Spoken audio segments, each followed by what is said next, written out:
Morning বন্ধুরা, আজকে সকাল 11টা বাজে। তো হচ্ছে এখন হচ্ছে আমার ছেলে হচ্ছে রান্না করতে বসেছে, আর আমি হচ্ছে বসে বসে মাথায় তেল দিলাম, এখন বসে আছি। তো তোমরা কেমন আছো? আমি তো ভালো আছি, আশা করছি তোমরা সবাই ভালো আছো। তো হচ্ছে আমার ব্লগটা আমি কন্টিনিউ এখন থেকে করছি। তোমাদের যদি আমার ব্লগটা ভালো লেগে থাকে লাইক শেয়ার কমেন্ট অবশ্যই করবে। এই যে আমার শাশুড়ি হেল্পার, শাশুড়ি রান্না করছে। ও শাশুড়িকে রান্না করতে দিবে না, মানে মাকে রান্না করতে দিবে না, তো ওই রান্না করবে। তা এখন হচ্ছে কিছুক্ষণ আগে পটল পোস্ত করেছে। পটল পোস্ত আপনারা আমার মিনি ব্লগে পেয়ে যাবেন। আর এখন হচ্ছে ও করছে হচ্ছে সোয়াবিনের তরকারি, যে আলু ভাজতে বসিয়ে দিয়েছে। তো তারপরে আলুগুলা তুলে নে, এখন আলুগুলা তুলে নিবে না, তার মধ্যে সোয়াবিন দেবে। আমি জানি না ঠাম্মা কীভাবে করবে, ঠাম্মার কাছে শুনে নে। ঠাম্মা নিচে গেছে, আসতে পারে। তুমি আমাকে বলতা, বাটনা নিয়ে আসতাম।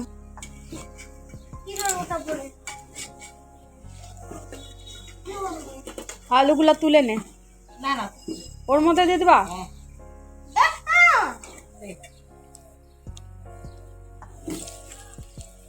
ফোড়ন দিলা না,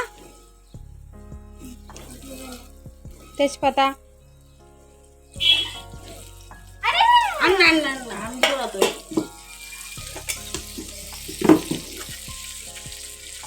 জিরা দাও।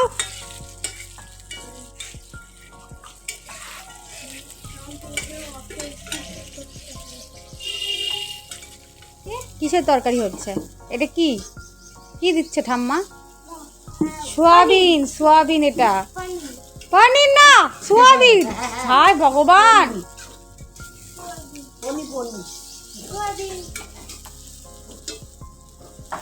এটা একটা গাছের ফল, এটা একটা গাছের ফল হয়।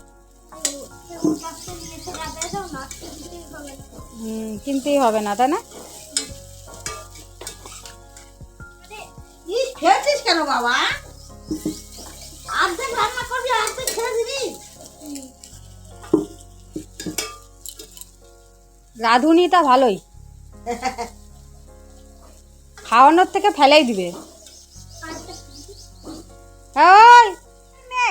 কি হচ্ছে তা?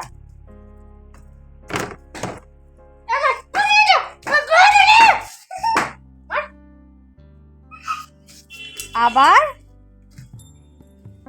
বাবাই লেগে যাবে ভাই।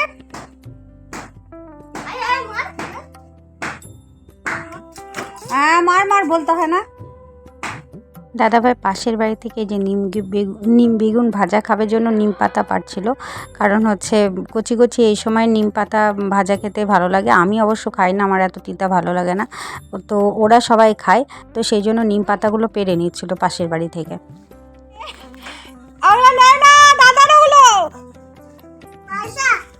ওগুলো পয়সা, পয়সা ওখানে ঢুকায়। হ্যাঁ, ওখানে ঢুকায় পয়সা। দাদা বকবে কিন্তু, দাদার ওগুলো কার্ড।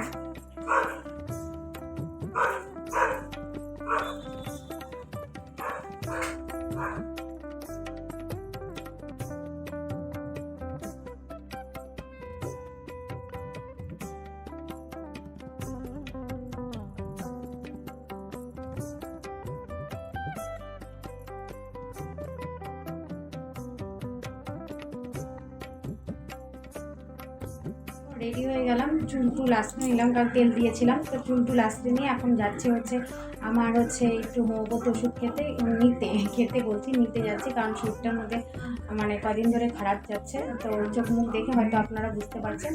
আর হচ্ছে মায়ের জন্য হচ্ছে গ্যাসের ওষুধ আনতে যাব। তো আমি এভাবেই যাচ্ছি, কারণ হচ্ছে সামনেই দোকান, ওই জন্য আমি এভাবেই রেডি হয়ে যাচ্ছি।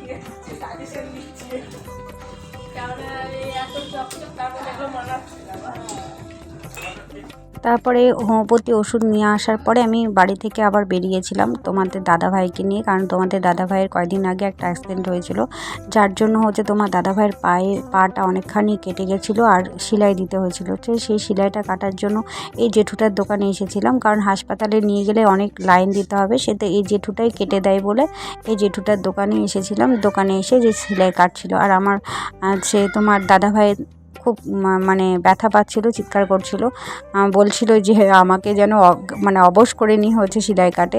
তো সেলাই কাটার সময় অবশ করার প্রয়োজন হয় না, তবুও হচ্ছে ভয়টা, কারণ সেলাই যখন দিয়েছিল তখন অবস্থায় দিয়েছিল, মানে অজ্ঞান না, অবশ না করে দিয়েছিল। তারপরে বাড়িতে আসি, একটু খাওয়া দাওয়া করে মায়ের শরীরটা প্রচণ্ডই খারাপ লাগছিল জন্য মাকে এমার্জেন্সিতে নিয়ে যেতে হচ্ছিলো, মানে আমার শাশুড়ি মাকে নিয়ে যেতে হচ্ছিলো হাসপাতালে।